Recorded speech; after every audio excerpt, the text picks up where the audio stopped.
Hello दोस्तों, नमस्कार। कैसे हैं आप लोग? उम्मीद करते हैं बढ़िया होंगे। पढ़ाई आप लोगों की बढ़िया चल रही होगी। आज बच्चा हम लोग इस वीडियो में डिस्कस करेंगे क्या, त्रिकोणमिति का परिचय, मतलब इंट्रोडक्शन टू ट्रिग्नोमेट्री। इसमें सबसे ज्यादा प्रॉब्लम बच्चों को क्या होती है, बच्चे ये नहीं पहचान पाते कि इसमें किस एंगल के लिए कौन सा इसमें बेस होगा, कौन सा हाइपोटेनस होगा, कौन सा परपेंडिकुलर। हाइपोटेनस तो सब पहचान लेते हैं, लेकिन परपेंडिकुलर यानी लंब और आधार में क्या हो जाती है दिक्कत।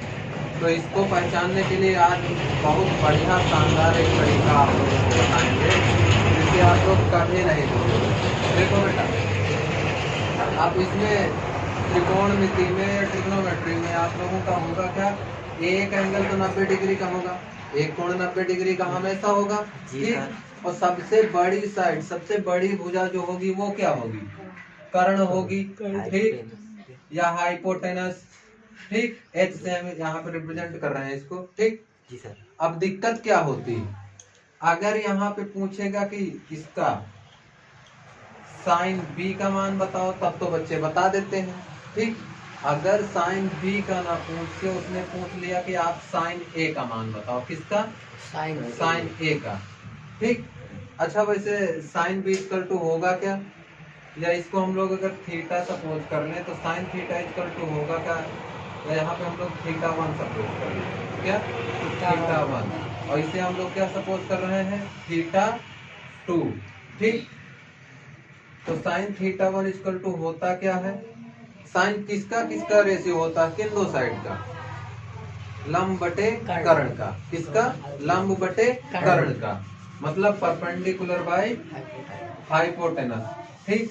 तो लंब इस पे क्या है, ए बी है। अगर किसके सपोज में हम लोग देखें तो अगर थीटा 1 या साइन बी की वैल्यू हम लोग फाइंड करें किसकी, तो इसके लिए लंब क्या हो जाएगा, आपका हो जाएगा ए सी, ठीक।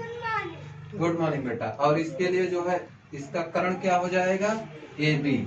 ये किसकी बात हुई, साइन बी कह दो, क्या कह दो, साइन बी कह दो, या आप कह दो साइन थीटा 1, दोनों की बात एक कह हुई, ठीक।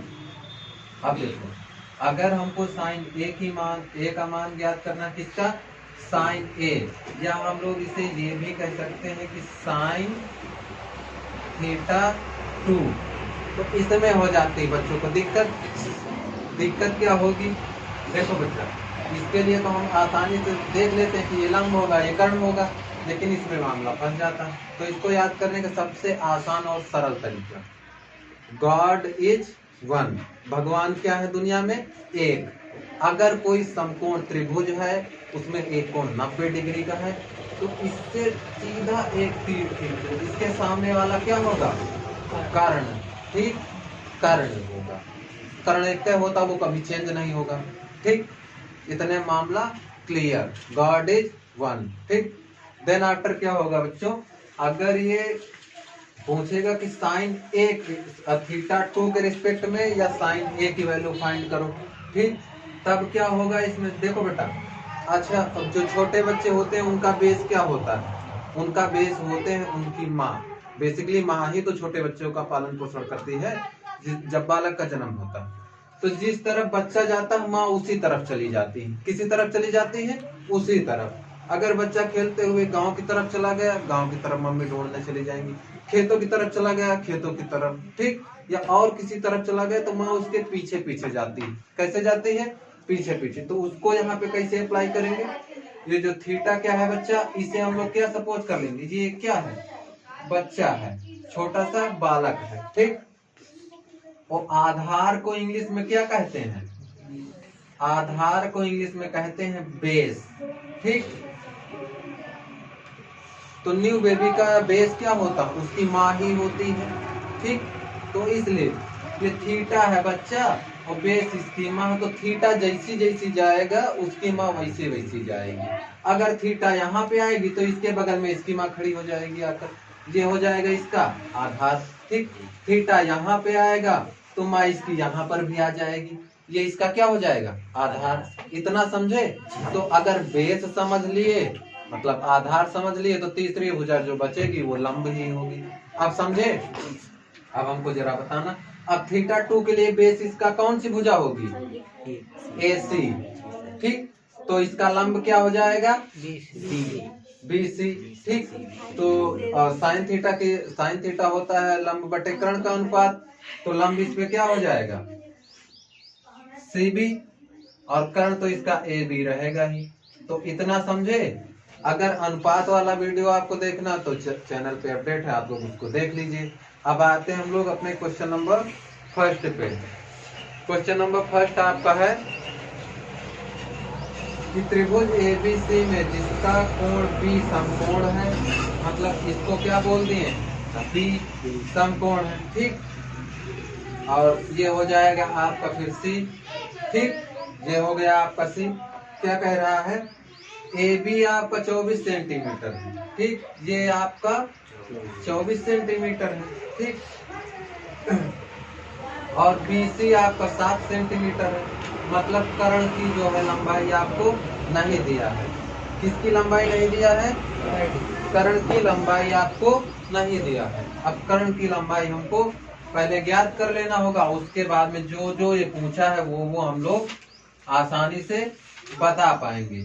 ठीक, तो पाइथागोरस थ्योरम आप लोगों को पता ही होगी। पाइथागोरस थ्योरम क्या होती है? पाइथागोरस थ्योरम होती है बच्चा, किसी समकोण त्रिभुज में उसके कर्ण का जो होता है क्या? कर्ण का स्क्वायर।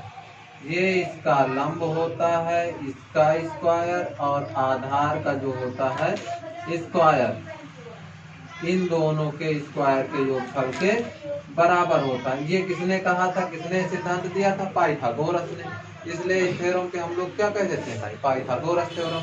ठीक, अब देखो बच्चा, इस पे क्या होगा? कर्ण तो हमको फाइंड नहीं करना है, यहाँ पे AC है। ठीक, और लंब कितना है? लंब है 24, इसका स्क्वायर कर दो। आधार कितना है? 7 है, इसका स्क्वायर कर दो। 24 का स्क्वायर करोगे तो 576 आएगा, इसका आएगा 49। ठीक, दोनों को ऐड करोगे 625 आएगा। AC बराबर जब 625 को अंदर जोड़ लोगे तो आ जाएगा कितना? 25 सेंटीमीटर। ये क्या हो गया आपका? AC। ठीक, तो कर्ण आपका कितना आ गया? 25 सेंटीमीटर। अब इस पे पूछा क्या क्या है? अब इसमें sign A cos C, cos A sin C। cos C तो पहले हम लोग किसकी वैल्यू देख लेते हैं, पहले साइन C की वैल्यू फाइंड कर लेते हैं। ठीक, अब साइन C के लिए आपका कर्ण तो वही रहेगा, लंब क्या हो जाएगा? AB। AB का मान कितना है? 24, और कर्ण का मान कितना? 25। ये आपका आंसर होगा। चाहे जिसकी वैल्यू पूछे, cos tan सब फाइंड कर लोगे, ऐसे ही फाइंड कर लेना। अगर किसकी पूछ रहा है साइन ए अभी हमने बताया था। अब इसके लिए लंब क्या हो जाएगा आपका?